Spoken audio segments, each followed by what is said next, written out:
Guys, how's it going? Welcome to my video. All right, so we're going to do this video on a variety of Nissan vehicles with this problem, and there was a recall for this problem. The years have pretty much ranged from 2009 to 2011, but it could extend to other years with other Nissan vehicles besides the Maximas, the Altimas, and a variety of other Nissan vehicles. But here's the situation with this diagnosis of this no crank no start situation. And if you guys are stuck in this situation, okay, you guys want to know what the symptoms are, because there are many things that could cause a no crank no start situation on not just Nissans, but any other vehicle that's out there. There's just a whole myriad of things that could cause it, and you guys would want to know what the symptoms are. And if you guys know what the symptoms are, you guys could probably narrow it down to some kind of a fix, a quick fix, if you guys are lucky. But the scenario on this is, if you guys get this no crank no start, and it out of nowhere, you guys get into your vehicle, and you guys get a no crank no start. Initially, you probably think it might be the battery that's the issue. And many times you guys are in this situation, you guys thinking it's the battery, you guys probably got to jump for it, or you guys got another battery for it, you guys swapped out battery, and then you still have the same problem. This might help you with your situation. So in this particular situation, one of the symptoms is the dash and radio won't come on. All right, it's a no crank no start. The radio will not come on. So here's the thing that could be causing your problem, and it could be an easy fix to get you out of a situation where your car is stuck in the middle of nowhere. Many times the electronic steering column lock, which is the ESCL, in these particular Nissan vehicles have issues. And not only do they have issues, but there's been recalls on this particular issue. And I'm going to give you guys what the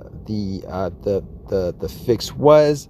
You guys could do a couple of things, but one of the fixes is you guys could remove the 10 amp steering wheel lock fuse, and this is in the fuse box of that's under the hood, and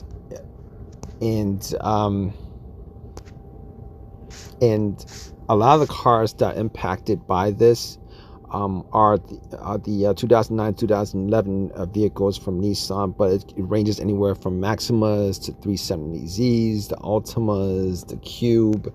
But like I said, it could actually be Nissans of various other years, and a whole myriad of Nissan vehicles, whatever the lineup that they had during those years.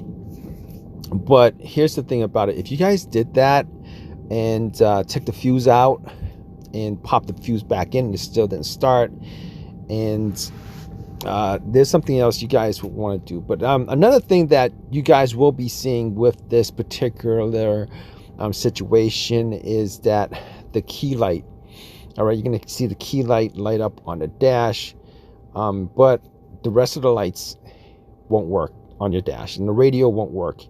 And like I said before, if you guys were in this situation, you guys actually try to jump start it, or swap out the battery, it doesn't really change anything as far as getting it to work is concerned. So if you guys are stuck in this situation, and the scenario that I am telling you about is the scenario that you have where you guys as I said before, it's not the battery. You guys know that it's not the battery that's the problem. You guys get the key light that's on the dash, but you guys don't get any other dash light. You guys do not get the radio working, and you guys did change out the fuse, and it still won't work. there is one other thing that you guys can do that to try to get it to work, and that is to get to the module itself. Now, if you guys look at the picture, and I will have the picture up at this point, it's under the undercover of the steering wheel.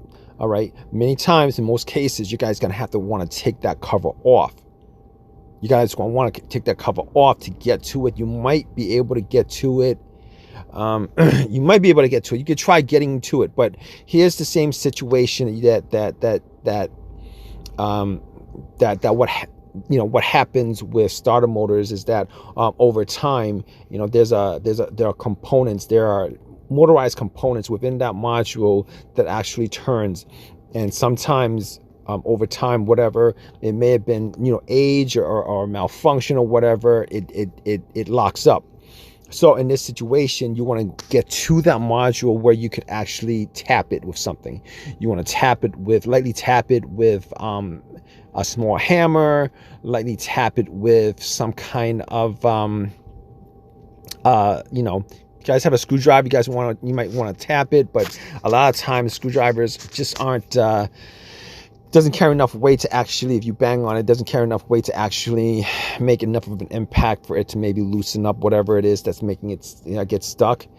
So you want to get something that's just heavy enough where you could just tap on it and it makes enough of an impact where it could just loosen up the whatever part that's stuck to get it to work, whatever the module is.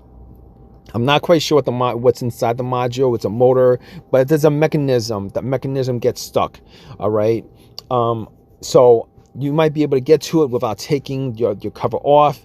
But in most cases, if you guys want to get the ability to get enough impact on the module, so that so basically in this situation, what you want to do is you want to just hit it, tightly tap it all around, press the push start, and just do that multiple times until it actually starts up. And many times, if you are in this situation with these particular symptoms, it will start up after you tap it a couple of times. But you will have to get to it. It's not very difficult to get to it.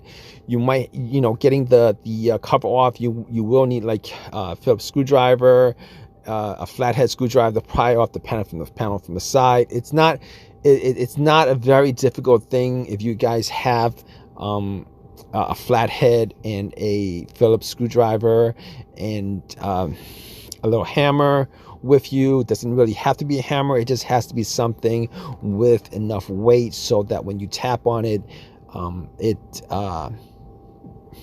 when you bang on it, it makes enough of an impact to actually loosen up whatever the mechanism that's